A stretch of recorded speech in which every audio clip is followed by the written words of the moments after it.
Deuxième équation différentielle de cet exercice, donc elle est ici. Alors, pour résoudre, déjà un conseil, mettez toujours tous les y d'un côté et tous les non-y de l'autre pour ne pas vous embrouiller. Donc là, on va faire ça. On trouve ici que y' moins y égale cosinus x. Une fois qu'on a fait ça, on déroule. Première étape, on regarde l'équation homogène associée. L'équation homogène associée, c'est ici y' moins y égale 0. Je vous rappelle ensuite comment on résout cette équation homogène.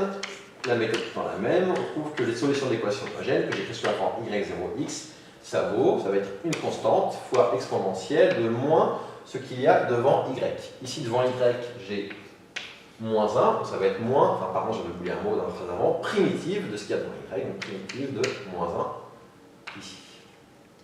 Donc ici, moins et moins, je trouvais plus 1, et donc je veux donc les primitives de plus 1, c'est-à-dire x, donc ici c'est exponentielle x. Alors j'ai un peu triché entre guillemets, j'ai profité d'avoir un tableau et surtout pour pas effacer et pas tout réécrire. Et l'idée c'est de vous montrer que la démarche est tout le temps la même. Une fois que j'ai fait ça, les solutions de l'équation 2 sont de la forme f de x égale y0 plus y1 ou y est une solution particulière de 2 que l'on cherche sous la forme et il ne reste plus que maintenant qu'à résoudre. Donc sous la forme y(x) égale méthode de la variation de la constante, on va transformer la constante c en une fonction, donc quelque chose qui varie, c de x. Donc ça va donner ici c de x fois exponentielle x. On a alors, je vous rappelle la méthode, je prends mon y1, je remplace c par c', je fais c' de x, exponentielle x, ce qui est à côté, égale, ça va être égal au second membre. Ici, le second membre de mon équation, c'est cosinus x, du coup je vais mettre ici cosinus x. Ce qui donne ici c' de x égale exponentielle moins x fois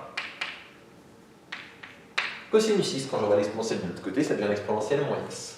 Et je dois calculer le primitif de ça. Alors soit c'est direct, soit c'est un exemple qu'on a déjà vu ensemble dans le TD précédent. Là pour le coup c'est pas direct, mais c'est ce qu'on appelle l'exemple catalogue. Donc quand c'est pas direct, on va faire le calcul. Donc c de x égale primitive de exponentielle moins x fois cosinus x.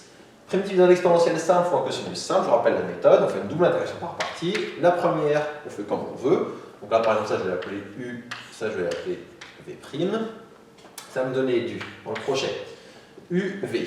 U c'est exponentielle moins x, v primitive de cos x, c'est sinus x. Moins primitive de u'v, dérivée de exponentielle moins x, ça va me donner du moins exponentielle moins x, du coup le moins qui est là devient plus. Donc dérivée d'exponentielle moins x, moins exponentielle moins x, le moins devient plus, primitive de cos x, c'est sinus x. Hop, poursuit, égale exponentielle moins x, sinus x. Plus, ici je refais la même chose, donc là j'appelle U, là je l'appelle V'.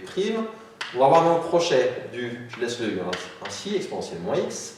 Primitive de sinus x, ça va donner du moins cosinus x, donc là j'ai moins cos x.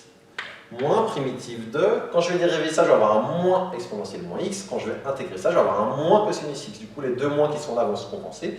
Ça va donc donner, juste les deux moins se compensent. Celui qui est là ne bouge pas. Il me reste du exponentielle moins x cosinus x dx. Si on récapitule, on obtient ici donc du exponentielle moins x, facteur de sinus x, moins cosinus x. Donc je regarde, donc là j'ai enlevé le crochet, j'ai factorisé par exponentielle moins x, il me reste sinus x moins cosinus x. Là je vais avoir du moins, primitive de exponentielle moins x cos x dx, tout ce que j'avais au départ, c'est c de x. Autrement dit, je trouve que 2 fois c de x. Pourquoi? Parce que quand j'envoie ce moins c de x de l'autre côté, ça devient c de x plus c de x, ça fait donc 2c de x. Je répète, j'envoie ce moins c de x de l'autre côté, ça donne donc du c de x plus c de x, donc 2c de x. Égale exponentielle moins x fois sinus x moins cos x. Et je trouve donc que c de x égale exponentielle moins x, facteur de sinus x moins cosinus x sur 2. Une fois qu'on est là, on est quasiment fini. Une fois qu'on a calculé c, on les injecte dans y1. On trouve donc que y1 de x, ça vaut c de x, c'est-à-dire ce qu'on a calculé, exponentielle moins x fois sinus x moins cosinus x sur 2. Il ne faut pas oublier le fois exponentielle x qui était là. Donc, ne pas l'oublier, c'est l'erreur classique, c'est de l'oublier. Donc je répète, y1x, c'est c de x que je viens de réécrire ici, fois exponentielle x qui était là, qu'il ne faut pas oublier.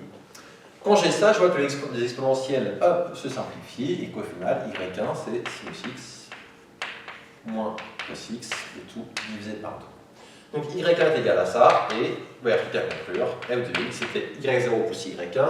Y0 c'est c exponentielle x plus sinus x moins cosinus x sur 2, avec c une constante réelle quelconque. Et ça termine la résolution de cette équation.